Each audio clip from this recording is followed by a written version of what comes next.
Market masters इस खास series में आप सबका स्वागत है और आज हमारे साथ कार्यक्रम में शामिल हो रहे हैं देश के सबसे बड़े mutual fund SBI mutual fund के डिप्टी एमडी और जॉइंट सीईओ डीपी सिंह साहब। सिंह साहब, गुड मॉर्निंग, बहुत बहुत स्वागत है सर आपका। धन्यवाद हमें समय देने के लिए। बाजार के मूड माहौल पर ही एक बार आपसे राय लेना चाहता हूँ।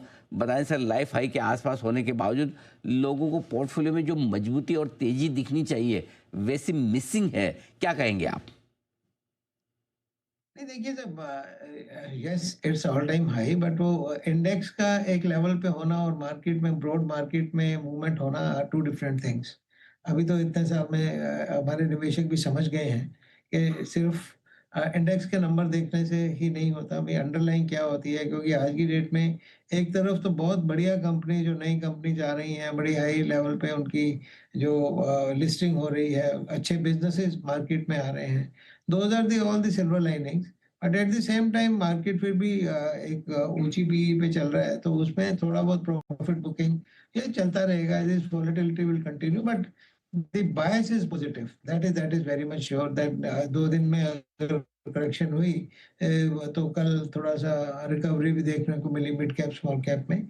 आज भी जो मिड कैप स्टॉक्स हैं वो ऊपर चल रहे हैं, निफ्टी भी करीब 100 पॉइंट से ऊपर है। तो ये देखिए, थोड़ा बहुत वॉलेटिलिटी तो is a part of market, but I think we are in a sweet spot, and it will continue to be there for a longer period। और हाँ, जिस तरह की एक तरफा बढ़ोतरी हमने पिछले साल में देखी, पिछले 2 साल पहले देखी, वैसी देखने को नहीं मिल रही है। पिछला साल भी थोड़ा चैलेंजिंग था। अभी भी मतलब नए साल में 2026 में लगता है कि हमें अच्छी रिकवरी देखने को मिलेगी।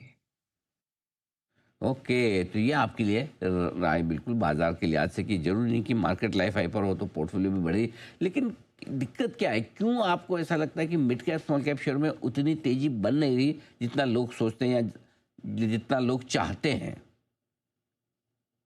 देखिए, चाहत तो निवेशक की हमेशा यही होती है कि एक तरफ की वो चाल बनी रहे। वो चाल हमेशा रहती नहीं है, रहनी चाहिए भी नहीं।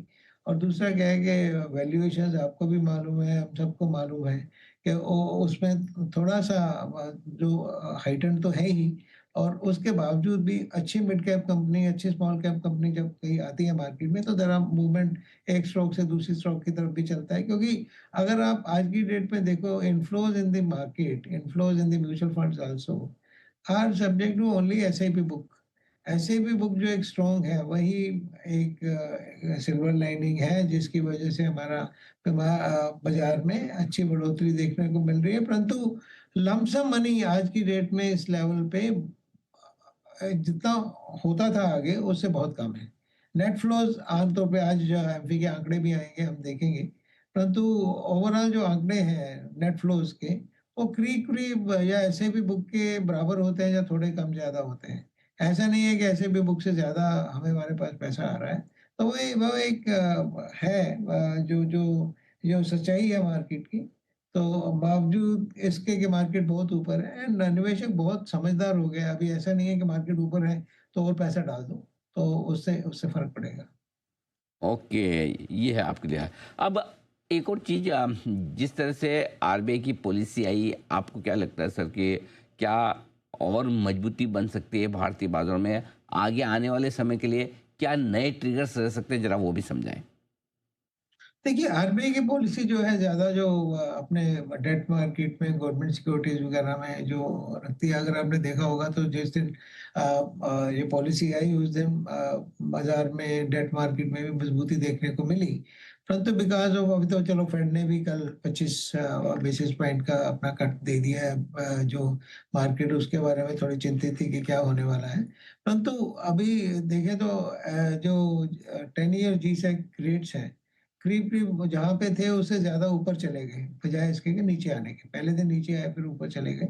आज का मैंने देखा नहीं है, परंतु मार्केट में क्योंकि इतनी लिक्विडिटी ज़्यादा है नहीं और सप्लाई बहुत ज़्यादा है जीसेक की, उसकी वजह से थोड़ा-सा यील्ड भी ऊपर जा रही है। तो उसका असर इक्विटी मार्केट के लिए तो सब बढ़िया है। जो इन्फ्लेशन के नंबर बताए गए हैं 2% वाले, या जो कट किया गया है, इक्विटी मार्केट के लिए तो सब पॉजिटिव ही है।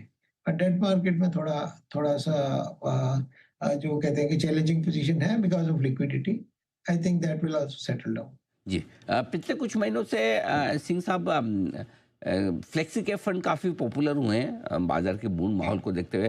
क्या अब भी नए निवेशकों के लिए फंड्स अच्छे हैं जो इस माहौल में अगर पैसा लगाना चाहते हैं इक्विटी मार्केट में, क्या फ्लेक्सी कैप फंड सूटेबल है? बिल्कुल, फ्लेक्सी कैप फंड तो जी हमेशा के लिए सूटेबल है, जैसे एवरग्रीन काइंड ऑफ किसी भी टाइम में every time is good time for flexi cap fund, every time is good time for multi asset allocation fund. उसका रीज़न ये है कि फंड मैनेजर अपनी उसके ऊपर कॉल लेता रहता है, किस सेक्टर में, किस कैप में जाना है, उसके पास बहुत एक लचकीलापन रहता है, बहुत उसके पास ये फ्लेक्सिबिलिटी रहती है कि किस तरह से वो मूवमेंट करें। और अगर आप देखा जाए, पर वो मेरा एक ही सलाह है कि फ्लेक्सी कैप फंड में आपको ये देखना है कि पिछला रिटर्न ना देख के आगे फ्यूचरिस्टिक देखना बहुत ज़रूरी है। किसी भी फंड के लिए वो तो ज़रूरी है, परंतु there are so many good flexi cap fund in the market and flexi cap fund की अगर आज हम देखें फ्लेक्सी कैप फंड में बहुत ज़्यादा पैसा आ रहा है, तो उसका रीज़न यही है कि करीब-करीब 15 से 20% of the total equity SIP book is today in the flexi cap only. तो वो जब पैसा आता है तो उसमें जब ओवरऑल फ्लो दिखता है तो उसका ज़्यादा दिखता है, but yes you are right कि flexi cap fund all season fund है और इसमें पैसा आ रहा है और यही सही पॉलिसी रहेगी to put more money in flexi cap जी। फंड्स। सर एक और सवाल आपसे लाइटर नोट पे है, वो ये कि देश के आपके टॉप 5 फंड, म्यूचुअल फंड जितने हैं, उनमें से लगभग सब अब लिस्ट होने जा रहे हैं। कुछ हो गए, किसी के आईपीओ आज खुले। एसबीआई म्यूचुअल फंड का कब आ रहा है सर? नहीं देखिए, अब आपको मालूम ही है बोर्ड ने तो ऑलरेडी अप्रूव कर दिया है, अभी जी, जी। प्रोसेस स्टार्ट होएगा। तो I think you will hear about it soon, sooner than later. बिल्कुल, आपकी स्कीम्स में पैसा लगाने वाले निवेशक आपके आईपीओ का भी लंबे समय से इंतजार कर रहे हैं कि एसबीआई म्यूचुअल फंड ने जो अब तक इतनी बढ़िया और बड़ी वेल्थ बनाकर निवेशकों के लिए दी है, वही वेल्थ उनके शेयर में भी बने। हम इंतजार करेंगे सर। आज के लिए बहुत बहुत धन्यवाद आपका। शुक्रिया समय देने के लिए शुक्रिया, और शुक्रिया। बाजार के थैंक यू, डायरेक्शन पर थैंक यू। बातचीत करने के लिए। डीपी सिंह साहब, डिप्टी मैनेजिंग डायरेक्टर और साथ ही joint CEO SBI mutual fund के, देश का सबसे बड़ा म्यूचुअल फंड, 10 लाख करोड़ के पार एएम ये है इस म्यूचुअल फंड की साइज, जो किसी भी